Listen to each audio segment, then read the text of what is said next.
हर हर महादेव दोस्तों, आपके अपने चैनल शिव धार्मिक में आपका बहुत बहुत स्वागत है।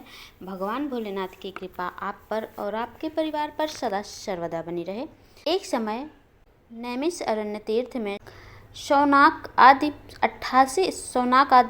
88,000 ऋषियों ने श्री सूत जी से कहा, हे प्रभु, इस कलयुग में वेद विद्या रहित मनुष्यों को प्रभु भक्ति किस प्रकार मिलेगी तथा उनका उद्धार कैसे होगा। हे मुनि श्रेष्ठ, कोई ऐसा तप कहिए जिससे थोड़े समय में पुण्य प्राप्त होवे तथा मनवांछित फल मिले। ऐसी कथा सुनने की हमारी इच्छा है। सर्वशास्त्र ज्ञाता श्री सूत जी बोले, हे वैष्णव में पूज्य, आप सबने प्राणियों के हित की बात पूछी है। अब मैं उस श्रेष्ठ व्रत को आप लोगों से कहूँगा जिस व्रत को नारद जी ने लक्ष्मी नारायण भगवान से पूछा था और लक्ष्मीपति ने मुनि श्रेष्ठ नारद जी से कहा था, सो ध्यान से सुनो। एक समय योगी राज नारद जी दूसरों के हित की इच्छा से अनेक लोकों में घूमते हुए मृत्यु लोक में आ पहुँचे। यहाँ अनेक योनियों में जन्मे हुए प्रायः सभी मनुष्यों को अपने कर्मों के अनुसार अनेकों दुखों से पीड़ित देखकर सोचा, किस यत्न के करने से निश्चय ही प्राणियों के दुखों का नाश हो सकेगा। ऐसा मन में सोचकर विष्णु लोक को गए। वहाँ श्वेत वर्ण और 4 भुजाओं वाले देवों के ईश नारायण को देखकर, जिनके हाथों में शंख चक्र गदा और पान थे तथा वरमाला पहने हुए थे, स्तुति करने लगे, हे भगवान, आप अत्यंत शक्ति से संपन्न हैं। मन तथा वाणी भी आपको नहीं पा सकती। आपका आदि मध्य अंत भी नहीं है। आप निर्गुण स्वरूप सृष्टि के अधिभूत व भक्तों के दुखों को नष्ट करने वाले हो। आपको मेरा नमस्कार है। नारद जी से इस प्रकार की स्तुति सुनकर विष्णु भगवान बोले, हे मुनि श्रेष्ठ, आपके मन में क्या है? आपका किस काम के लिए आगमन हुआ है? आप निसंकोच कहें। तब नारद मुनि बोले, मृत्युलोक में सब मनुष्य जो अनेक योनियों में पैदा हुए हैं, अपने अपने कर्मों के द्वारा अनेक प्रकार के दुखों से दुखी हो रहे हैं। हे नाथ, यदि आप मुझ पर दया रखते हैं तो बतलाइए कि उन मनुष्यों के सब दुख थोड़े से ही प्रयत्न से कैसे दूर हो सकते हैं। श्री विष्णु भगवान जी बोले, हे नारद, मनुष्यों की भलाई के लिए तुमने बहुत अच्छी बात पूछी है। जिस काम के करने से मनुष्य मोह से छूट जाता है वह मैं कहता हूँ, सुनो। बहुत पुण्य देने वाला स्वर्ग तथा मृत्युलोक दोनों में दुर्लभ एक उत्तम व्रत है। आज मैं प्रेमवश होकर तुमसे कहता हूँ, श्री सत्यनारायण भगवान का यह व्रत अच्छी तरह विधि पूर्वक करके मनुष्य धरती पर आयु पर्यंत सुख भोग कर मरने पर मोक्ष को प्राप्त होता है। श्री भगवान के वचन सुनकर नारद मुनि बोले, हे भगवान, उस व्रत का फल क्या है, क्या विधान है और किसने यह व्रत किया था और किस दिन यह व्रत करना चाहिए, विस्तार से कहिए। विष्णु भगवान बोले, हे नारद, दुख शोक आदि को दूर करने वाला, धन धान्य को बढ़ाने वाला, सौभाग्य तथा संतान को देने वाला यह व्रत सब स्थानों पर विजयी करने वाला है। भक्ति और श्रद्धा के साथ किसी भी दिन मनुष्य श्री सत्यनारायण की प्रातः काल के समय ब्राह्मणों और बंधुओं के साथ धर्म परायण होकर पूजा करें। भक्ति भाव से नए वेद केले का लाभ होगा तथा माँ लक्ष्मी को प्रसन्न करने के लिए गेहूं का आटा सवाया लेवे और सब पदार्थों को भगवान के अर्पण कर देवे तथा बंधुओं सहित ब्राह्मणों को भोजन करावे। उसके पश्चात स्वयं भोजन करे। रात्रि में नृत्य गीत आदि का आयोजन कर सत्यनारायण भगवान का स्मरण करते हुए समय व्यतीत करे। इस तरह व्रत करने पर मनुष्यों की इच्छा निश्चय पूरी होती है। विशेष रूप से काली काल में भूमि पर यही मोक्ष का सरल उपाय है। कथा का दूसरा अध्याय। सूत जी बोले, हे ऋषियों, जिसने पहले समय में इस व्रत को किया है उसका इतिहास कहता हूँ, ध्यान से सुनो। सुंदर काशीपुरी नगरी में एक अत्यंत निर्धन ब्राह्मण रहता था। वह भूख और प्यास से बेचैन हुआ नित्य पृथ्वी पर घूमता रहता था। ब्राह्मणों से प्रेम करने वाले भगवान ने ब्राह्मण को दुखी देखकर बूढ़े ब्राह्मण का रूप धर करके उसके पास जा आदर के साथ पूछा, हे विप्र, तुम नित्य दुखी हुए पृथ्वी पर क्यों घूमते हो? हे ब्राह्मण, यह सब मुझसे कहो, मैं सुनना चाहता हूँ। ब्राह्मण बोला, मैं निर्धन ब्राह्मण हूँ, भिक्षा के लिए पृथ्वी पर फिरता हूँ। हे भगवान, यदि आप इससे छुटकारा पाने का कोई उपाय जानते हैं तो कृपया करके मुझे बताएं। वृद्ध ब्राह्मण बोला, हे विप्र, सत्यनारायण भगवान मनवांछित फल देने वाले हैं, इसलिए तुम उनका पूजन करो, जिसके करने से मनुष्य सभी दुखों से मुक्त हो जाता है। ब्राह्मण को व्रत का सारा विधान बतलाकर बूढ़े ब्राह्मण का रूप धारण करने वाले सत्यनारायण भगवान अंतर ध्यान हो गए। जिस व्रत को वृद्ध ब्राह्मण ने बतलाया है, मैं उसको करूँगा, यह निश्चय करने पर उसे रात में नींद भी नहीं आई। सवेरे उठ सत्यनारायण के व्रत का निश्चय कर भिक्षा के लिए चला। उस दिन उसको भिक्षा में बहुत धन मिला, जिससे बंधु बांधवों के साथ उसने सत्यनारायण भगवान का व्रत किया। इसके करने से वह ब्राह्मण सभी दुखों से छूटकर अनेक प्रकार की संपत्तियों से युक्त हुआ। उस समय से वह ब्राह्मण हर मास व्रत करने लगा। इस तरह सत्यनारायण भगवान के व्रत को जो करेगा वह मनुष्य सब दुखों से छूट जाएगा। इस तरह नारद जी से सत्यनारायण भगवान का कहा हुआ यह व्रत मैंने तुमसे कहा। हे विप्रो, मैं अब क्या कहूँ? ऋषि बोले, हे मुनीश्वर, संसार में इस ब्राह्मण को सुनकर किस किस ने इस व्रत को किया, हम वह सब सुनना चाहते हैं। इसके लिए हमारे मन में जिज्ञासा है। सूत जी बोले, हे मुनियों, जिसने इस व्रत को किया है, एक समय वह ब्राह्मण धन और ऐश्वर्य के अनुसार बंधु बांधवों के साथ व्रत करने को तैयार हुआ। उसी समय एक लकड़ी बेचने वाला बूढ़ा आदमी आया और बाहर लकड़ियों को रख कर ब्राह्मण के मकान में गया। प्यास से दुखी लकड़हारा उनको व्रत करते देखकर ब्राह्मण को नमस्कार कर कहने लगा, आप यह क्या कर रहे हैं? इसके करने से क्या फल मिलेगा? कृपया करके मुझको बताइए। ब्राह्मण ने कहा, सब मनोकामनाओं को पूरा करने वाला यह सत्यनारायण भगवान का व्रत है। इसकी ही कृपा से मेरे यहाँ धन धान्य आदि की वृद्धि हुई है। ब्राह्मण से इस व्रत के बारे में जानकर लकड़हारा बहुत प्रसन्न हुआ। चरणामृत ले प्रसाद खाने के बाद अपने घर को गया। अगले दिन लकड़हारे ने अपने मन में इस प्रकार का संकल्प किया कि आज ग्राम में लकड़ी बेचने से जो धन मिलेगा उसी से सत्यनारायण देव का उत्तम व्रत करूँगा। यह मन विचार में लाकर वह बूढ़ा ब्राह्मण लकड़ियाँ अपने सिर पर रखकर जिस नगर में धनवान लोग रहते थे, ऐसे सुंदर नगर में गया।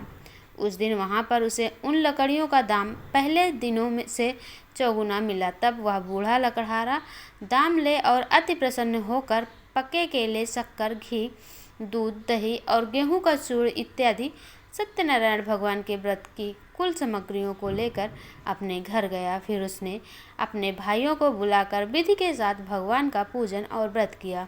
उस व्रत के प्रभाव से वह बूढ़ा लकड़हारा धन, पुत्र आदि से युक्त हुआ और संसार के समस्त सुख भोग कर बैकुंठ को चला गया। बोलो सत्यनारायण भगवान की जय। आओ बढ़ते हैं अब तीसरा अध्याय की तरफ। सूत जी बोले, हे श्रेष्ठ मुनियों, अब आगे की कथा कहता हूँ, सुनो। पहले समय में उल्कामुख नाम का एक बुद्धिमान राजा रहता था। वह सत्यवाक्ता और जितेंद्रिय था। प्रतिदिन देव स्थानों पर जाता तथा गरीबों को धन देकर उनके कष्ट दूर करता था। उसकी पत्नी कमल के समान मुख वाली और सती साध्वी थी। पुत्र प्राप्ति के लिए भद्रशिला नदी के तट पर उन दोनों ने सत्यनारायण भगवान का व्रत किया। उस समय में वहाँ एक साधु नामक वैश्य आया और उसके पास व्यापार के लिए बहुत सा धन था। वह नाव को किनारे पर ठहरा कर राजा के पास आ गया और राजा को व्रत करते हुए देखकर विनय के साथ पूछने लगा, हे राजन, भक्ति युक्त चित्त से यह आप क्या कर रहे हैं? मेरी सुनने की इच्छा है, सो आप यह मुझे बताइए। राजा बोला, हे वैश्य, अपने बांधवों के साथ पुत्र आदि की प्राप्ति के लिए यह महाशक्तिवान सत्यनारायण भगवान का व्रत व पूजन कर रहा हूँ। राजा के वचन सुनकर साधु आदर से बोला, हे राजन, मुझसे इसका सब विधान कहो, मैं भी आपके कथा अनुसार इस व्रत को करूँगा। मेरे भी कोई संतान नहीं है। मुझे विश्वास है कि इस व्रत को करने से निश्चय ही होगी। राजा से यह सब विधान सुन व्यापार से निवृत्त वह आनंद के साथ अपने घर को गया। साधु ने अपनी स्त्री को संतान देने वाले इस व्रत को सुनाया और प्रण किया कि जब मेरे संतान होगी तब मैं इस व्रत को करूँगा। साधु ने ऐसे वचन अपनी स्त्री लीलावती से कहे। एक दिन उसकी स्त्री लीलावती पति के साथ आनंदित हो सांसारिक धर्म में प्रवृत्त होकर सत्यनारायण भगवान की कृपा से गर्भवती हो गई तथा 10वें महीने में उसके एक सुंदर कन्या का जन्म हुआ। दिनों दिन वह इस तरह बढ़ने लगी जैसे शुक्ल पक्ष का चंद्रमा बढ़ता है। कन्या का नाम कलावती रखा गया। तब लीलावती ने मीठे शब्दों में अपने पति से कहा कि जो आपने संकल्प किया था कि भगवान का व्रत करूँगा, अब आप उसे करिए। साधु बोला, हे प्रिय, इसके विवाह पर करूँगा। इस प्रकार अपनी पत्नी को आश्वासन दे वह नगर को चला गया। कलावती पितृगृह में वृद्धि को प्राप्त हो गई।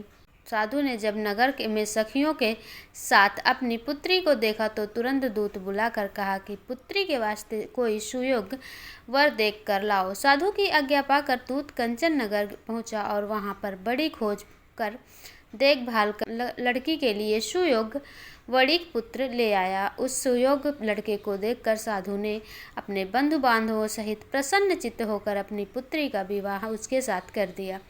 दुर्भाग्य से विवाह के समय भी उस व्रत को करना भूल गया। तब श्री सत्यनारायण भगवान क्रोधित हो गए और साधु को श्राप दिया कि तुम्हें दारुण दुख प्राप्त होगा। अपने कार्य में कुशल साधु वैश्य अपने जमाता सहित समुद्र के समीप स्थित रतनपुर नगर में गया और वहां दोनों ससुर जमाई चंद्रकेतु राजा के उस नगर में व्यापार करने लगे। एक दिन भगवान सत्यनारायण की माया से प्रेरित कोई चोर राजा का धन चुराकर भाग गया, किंतु राजा के दूतों को आता देखकर चोर घबराकर भागते हुए धन को वहीं चुपचाप रख दी जहां ससुर जमाई ठहरे हुए थे। जब दूतों ने उस साधु वैश्य के पास राजा के धन को रखा देखा तो दोनों को बांध कर ले गए और राजा के समीप जाकर बोले, हे राजन, यह दो चोर हम पकड़ लिए हैं।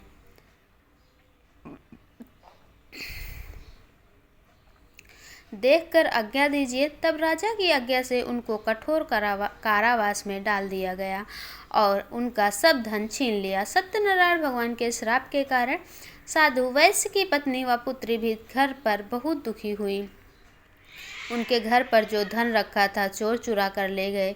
शारीरिक व मानसिक पीड़ा तथा भूख प्यास से अति दुखित हुआ अन्न की चिंता में कलावती एक ब्राह्मण के घर गई। वहां उसने सत्यनारायण भगवान का व्रत होते देखा, फिर कथा सुनी तथा प्रसाद ग्रहण कर रात को घर आई। माता ने कलावती से कहा, हे पुत्री, अब तक कहाँ रही? वह तेरे मन में क्या है?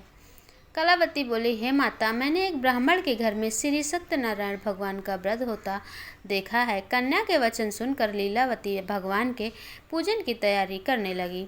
लीलावती ने परिवार और बंधुओं सहित श्री सत्यनारायण भगवान का पूजन किया और वर मांगा कि मेरे पति और दामाद शीघ्र घर आ जाएं।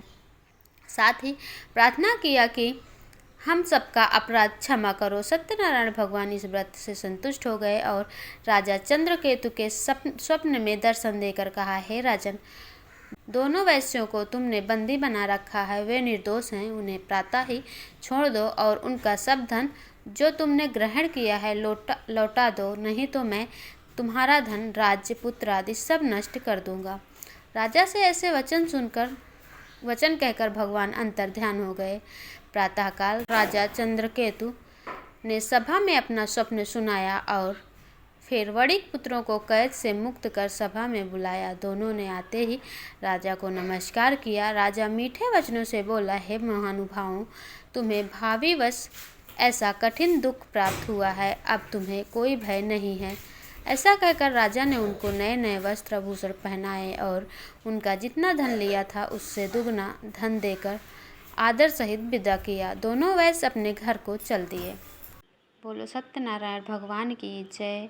आओ सुनते हैं अब चौथा अध्याय। सूत जी बोले, वैश्य ने मंगलाचार करके यात्रा प्रारंभ की है और अपने नगर को चला। उनके थोड़ी दूर निकलने पर दांडी वेशधारी सत्यनारायण ने उनसे पूछा, हे साधु, तेरी नाव में क्या है? अभिमानी वणिक हंसता हुआ बोला, हे दंडी, आप क्यों पूछते हो? क्या धन लेने की इच्छा है? मेरी नाव में तो बेल और पत्ते भरे हैं। वैश्य का कठोर वचन सुनकर भगवान ने कहा, तुम्हारा वचन सत्य हो। दंडी ऐसा कहकर वहां से दूर चले गए और कुछ दूर जाकर समुद्र के किनारे बैठ गए। दंडी के जाने पर वैश्य ने नित्य क्रिया करने के बाद नाव को ऊंची उठी देखकर अचंभा किया और नाव में बेल पत्ते आदि देखकर मूर्छित हो जमीन पर गिर पड़ा। फिर मूर्छा खुलने पर अत्यंत शोक प्रकट करने लगा। तब उसका दामाद बोला कि आप शोक ना करें, यह दंडी का श्राप है, अतः उनकी शरण में चलना चाहिए, तभी हमारी मनोकामना पूरी होगी। दामाद के वचन सुनकर वैश्य दंडी के पास पहुंचा और अत्यंत भक्ति भाव से नमस्कार करके बोला, हे भगवान, आपकी माया से मोहित ब्रह्मा आदि भी आपके रूप को नहीं जानते हैं, तब मैं अज्ञानी कैसे जान सकता हूँ? आप प्रसन्न होइए, मैं सामर्थ्य के अनुसार आपकी पूजा करूँगा। मेरी रक्षा करो और पहले के समान नौका में धन भर दो। उसके भक्ति युक्त वचन सुनकर भगवान प्रसन्न हो उसकी इच्छा अनुसार वर देकर अंतर ध्यान हो गए। तब उन्होंने नाव पर आकर देखा कि नाव धन से परिपूर्ण है। फिर वह भगवान सत्यनारायण का पूजन कर साथियों का सहित अपने नगर को चला। जब वह अपने नगर के निकट पहुंचा तब दूत को घर भेजा। दूत ने साधु के घर जा उसकी स्त्री को नमस्कार कर कहा कि साधु अपने दामाद सहित इस नगर के समीप आ गए हैं। ऐसा वचन सुनकर साधु की स्त्री ने बड़े हर्ष के साथ सत्यदेव का पूजन कर पुत्री से कहा, मैं अपने पति का दर्शन करके आती हूँ, तू कार्य पूर्ण कर शीघ्र आ जाना। परंतु कलावती माता के वचनों को अनसुना कर प्रसाद छोड़कर पति के पास चली गई। प्रसाद की अवज्ञा के कारण सत्यदेव रुष्ट हो उसके पति को नाव सहित पानी में डुबो दिया। कलावती अपने पति को न देखकर रोती हुई जमीन पर गिर गई। इस तरह नौका को डूबा हुआ तथा कन्या को रोता हुआ देख साधु दुखित हो बोला, हे प्रभु, मुझसे या मेरे परिवार से भूल हुई है, उसे क्षमा करो। उसके दीन वचनों को सुनकर सत्यदेव प्रसन्न हो गए और आकाशवाणी हुई, हे साधु, तेरी कन्या मेरे प्रसाद को छोड़कर आई है, इसलिए इसका पति अदृश्य हुआ है। यदि वह घर जाकर प्रसाद खाकर लौटे तो उसे इसे पति अवश्य मिलेगा। ऐसी आकाशवाणी सुनकर कलावती ने घर पहुंचकर प्रसाद खाया, फिर आकर पति के दर्शन किए। तत्पश्चात साधु ने बंधु बांधवों सहित सत्यदेव भगवान का विधिपूर्वक पूजन किया। उस दिन से वह प्रत्येक पूर्णिमा को सत्यनारायण भगवान का पूजा करने लगा। फिर इस लोक का सुख भोग कर वह अंत में स्वर्गलोक को प्राप्त हुआ। तो बोलो सत्यनारायण भगवान की जय। आइए सुनते हैं अब 5वां अध्याय। श्री सूत जी बोले, हे ऋषियों, मैं एक और कथा कहता हूँ, सुनो। प्रजापालन में लीन तुंगध्वज नाम का एक राजा था। उसने भी भगवान का प्रसाद त्याग कर बहुत दुख पाया। एक समय वन में जाकर वन्य पशुओं को मारकर बड़ के पेड़ के नीचे आया। वहाँ उसने ग्वालों को भक्तिभाव से बांधवों सहित सत्यनारायण जी का पूजन करते देखा, परंतु राजा अभिमानवश देखकर वही वहाँ नहीं गया और ना नमस्कार किया। जब ग्वालों ने भगवान का प्रसाद उसके सामने रखा तो वह प्रसाद को त्याग कर अपनी सुंदर नगरी को चला गया। वहाँ उसने अपना सब कुछ नष्ट पाया। तब वह जान गया कि यह सब भगवान ने ही किया है। तब वह उसी स्थान पर ग्वालों के समीप गया और विधिपूर्वक पूजन कर प्रसाद खाया तो सत्यदेव की कृपा से पहले जैसा था वैसा ही हो गया। फिर दीर्घकाल तक सुख भोग कर मरने पर वह स्वर्गलोक को प्राप्त हुआ। तो जो मनुष्य इस परम दुर्लभ व्रत को रखता है, भगवान की कृपा से उसे धन धान्य की प्राप्ति होती है। निर्धन धनी और बंदी बंधन मुक्त होकर निर्भय हो जाता है। संतानहीनों को संतान प्राप्ति होती है तथा सब मनोरथ पूर्ण होकर अंत में वैकुंठ धाम जाता है। तो जिन्होंने भी पहले इस व्रत को किया था, अब उनके अगले जन्म की कथा कहता हूँ। जो वृद्ध सतानंद ब्राह्मण ने सुदामा का जन्म लेकर मोक्ष को पाया। उल्का मुख नाम का राजा दशरथ होकर बैकुंठ को प्राप्त हुआ। साधु नाम के वैश्य ने मोर ध्वज बनकर अपने पुत्र को आरे से चीर कर मोक्ष को प्राप्त किया। महाराज तुंगध्वज स्वयंभू मनु हुए। उन्होंने बहुत से लोगों को भगवान की भक्ति में लीन कर स्वयं मोक्ष प्राप्त किया। लकड़हारा भील अगले जन्म में गुह नामक निषाद राजा हुआ, जिसने राम की चरणों की सेवा कर मोक्ष को प्राप्त किया। दोस्तों आशा करती हूँ वीडियो आपको पसंद आई हो तो चैनल को सब्सक्राइब करके वीडियो को लाइक कर दें, बेल आइकन को प्रेस कर लें। इससे ये होगा कि इस चैनल पर अपलोड होने वाली वीडियो की नोटिफिकेशन आपको सही समय पर प्राप्त होगी। मिलती हूँ मैं अगले वीडियो में अगली जानकारी के साथ, तब तक के लिए नमस्कार।